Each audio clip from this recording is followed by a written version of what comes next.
बिस्मिल्लाहिर्रहमानिर्रहीम। आप देख रहे हैं मेरा यूट्यूब चैनल इन्फॉर्मेशन। नाम ही से आपको पता चल गया होगा, ये एक इन्फॉर्मेशन चैनल है जो आपको मुख्तलिफ़ किस्म की मालूमात मुहैया करता है। आज का जो मेरा टॉपिक है वो है मज़ाहिब। मज़ाहिब दो किस्म के हैं, एक वो जो अल्लाह ने लोगों पर अपने अम्बिया के ज़रिए उतारे, और एक वो है जो लोगों ने ख़ुद बना लिए। जो अल्लाह ने अपने अम्बिया के ज़रिए जो आसमानी किताबें उतारी वो हैं यहूदियत और ईसाईयत और इस्लाम। और जो लोगों ने ख़ुद अपने मज़ाहिब बनाए वो है हिंदू मज़हब, बुद्ध मज़हब और सिख मज़हब।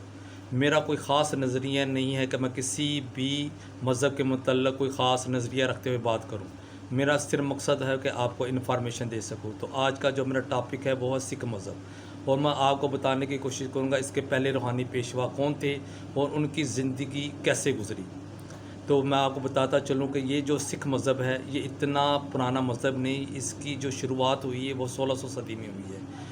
और जो बाबा नानक है वो 1400 सदी में तलवंडी नामी इलाके में कालू राम या कालू दास नामी शख्स के घर पैदा हुए, जो एक खतरी था।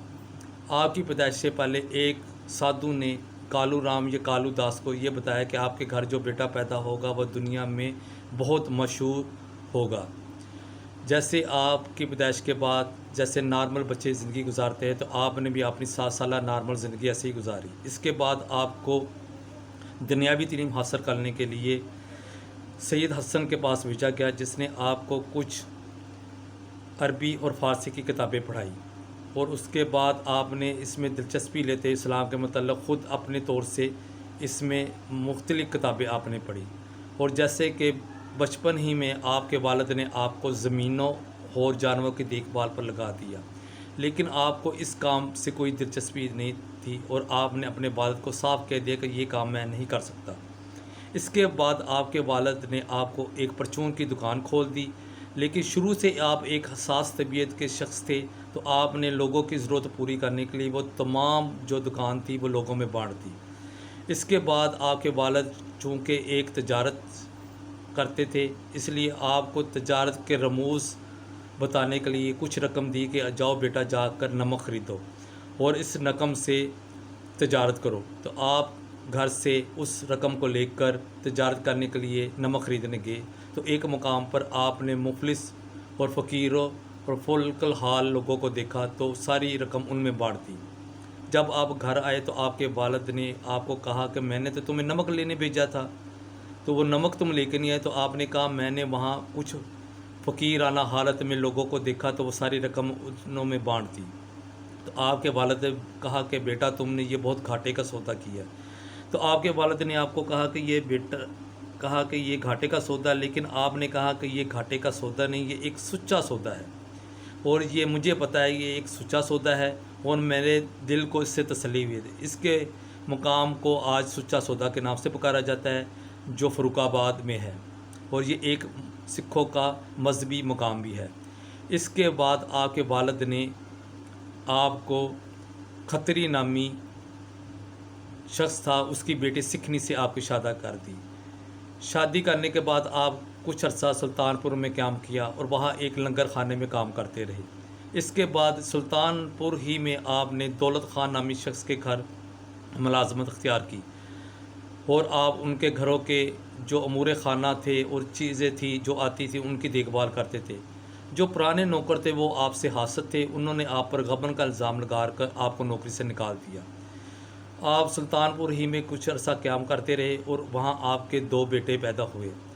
एक का नाम था श्री राम और एक था लकी राम। इसके बाद आप 10 साल के लिए दरवेशाना ज़िंदगी इख्तियार की और वहाँ से निकल पड़े, और फ़कीराना लिबास पहनकर आप दुनिया को देखने के लिए गुजरात, काठियावाड़ और मदारस गए और हिंदुओं के मजहबी मकामात को देखा।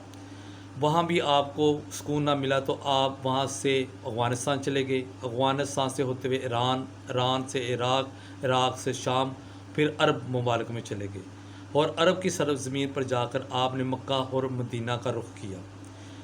कहते हैं कि आपने वहाँ पर हज किया, और कुछ लोग इस बात को तस्लीम करते हैं और कुछ नहीं तस्लीम करते, लेकिन जो तारीख़ का मौरख़ है प्रोफेसर लुइस, जो मज़ाहिब مذاہب انسائکلوپیڈیا میں اپنی کتاب میں لکھتے ہیں 253 صفحہ پر کہ آپ نے وہاں پر حج کیا۔ اس کے بعد وہاں سے آپ واپس آ گئے اور ایمن آباد آپ نے رہائش رکھی لالو رام کے پاس۔ وہاں سے بھی آپ کا دل نہیں لگا تو آپ واپس اپنے آبائی گھر آ گئے۔ تو آپ کے والد نے آپ کو کہا کہ بیٹا اپنے اب کنبے کو خود سنبھال لو۔ تو آپ نے کہا کہ اب میرا ان سے کوئی تعلق نہیں ہے، میرا اب رشتہ صرف حق اور سچ کے ساتھ ہے، میں حق اور سچ کی راہ پہ چل پڑا ہوں۔ اور آپ اس کے بعد وہاں سے پھر سیلون اور ترکی چلے گئے۔ ترکی اور سیلون کے بعد آپ جب واپس آئے تو افغانستان گئے، اور افغانستان سے پھر اب جب واپس آئے تو آپ کے والد صاحب فوت ہو چکے تھے۔ اس کے بعد آپ نے وہاں سے سیالکوٹ، ناروال، پسرور، چونڈا ان علاقوں کی آپ نے سیر کی، اور آپ کو راوی کنارے ایک مقام پسند آ گیا، وہاں پر آپ نے رہائش اختیار کر لی۔ رہائش اختیار کر لی، وہاں جلندھر میں آپ نے ایک گردوارہ قائم کیا، اور وہاں آپ نے لنگر خانہ بنایا، اور لنگر خانے میں لوگوں اور غریبوں کے لیے کھانا تقسیم ہوتا تھا۔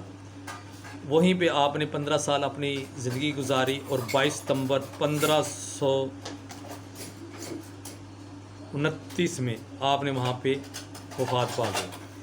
وہاں آپ کی وفات پر ایک دلچسپ واقعہ ہوا کہ جو مسلمان تھے وہ کہہ رہے تھے کہ آپ توحید پر حق ایمان رکھتے تھے، لہٰذا ہم اپنے عقیدے کے مطابق آپ کو دفنائیں گے۔ تو ہندو کہہ رہے تھے کہ آپ چونکہ ہندو کے گھر پیدا ہوئے ہیں، لہٰذا آپ کو ہم ہندو عقائد کے مطابق آپ کا جسد خاکی ہم جلا دیں گے۔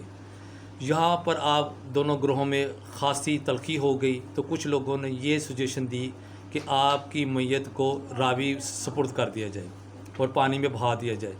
اس پر مسلمان نہایت ہی طیش میں آ گئے اور اس کمرے میں چلے گئے جہاں آپ کا جسد خاکی تھا، اور جب آپ وہاں جا کے لوگوں نے جسد خاکی پر چادر اٹھائی تو وہ نیچے آپ کا جسد خاکی نہیں تھا بلکہ وہاں پھول پڑے ہوئے تھے۔ تو لوگوں نے اب یہ ڈیسائیڈ کیا کہ اس چادر کو 2 حصوں میں تقسیم کر لیا جائے، اور اس 2 تقسیم کرنے کے بعد ایک چادر ہندوؤں کو دے دی گئی آدھا حصہ، اور آدھا حصہ مسلمانوں کا۔ ہندوؤں نے اپنے مذہب کے قائد کے مطابق اس کو چادر کو جا کے جلا دیا، اور مسلمانوں نے اس کو جا کے قبر میں دفنا دیا۔ یہاں میں آپ کو ایک چیز بتاتا چلوں کہ جب آپ ملتان گئے تو وہاں آپ نے کھلم کھلا اپنے مذہب کی پرچار شروع کر دی، تو وہاں پر ابراہیم لودھی اس وقت گورنر تھا۔ تو اس کے جاسوسوں نے آپ کو جا کر بتایا کہ ایک ہندو آدمی ایک نئے مذہب کی بنیاد رکھ رہا ہے جس سے حکومت وقت کو خطرہ ہو سکتا ہے۔ تو ابراہیم لودھی نے آپ کو عمر قید کی سزا دی اور 7 سال تک چکی پیسنے پر لگا دیا۔ ابراہیم لودھی کی وفات کے بعد آپ کی سزا ختم ہو گئی اور لہٰذا آپ کو رہا کر دیا گیا۔ اور اس کے بعد آپ کو میں یہ بتاتا چلوں کہ جو سکھ مذہب کے 10 روحانی پیشوا ہیں جو گرو کہلاتے ہیں، اور جو سب سے پہلے جو گرو ہیں وہ بابا گرو نانک ہے، اس کے بعد یہ کہ دیگر 9 گرو آئے، اور یہ 9 گرو ہی آپ کے مذہب کے گرو ہیں، اور ان کے پر ہی سکھ لوگ اپنا عقیدہ رکھتے ہیں۔ یہ تھی میری کچھ انفارمیشن، اگر آپ کو پسند آئی تو لائک کر دیجیے گا۔ اللہ حافظ۔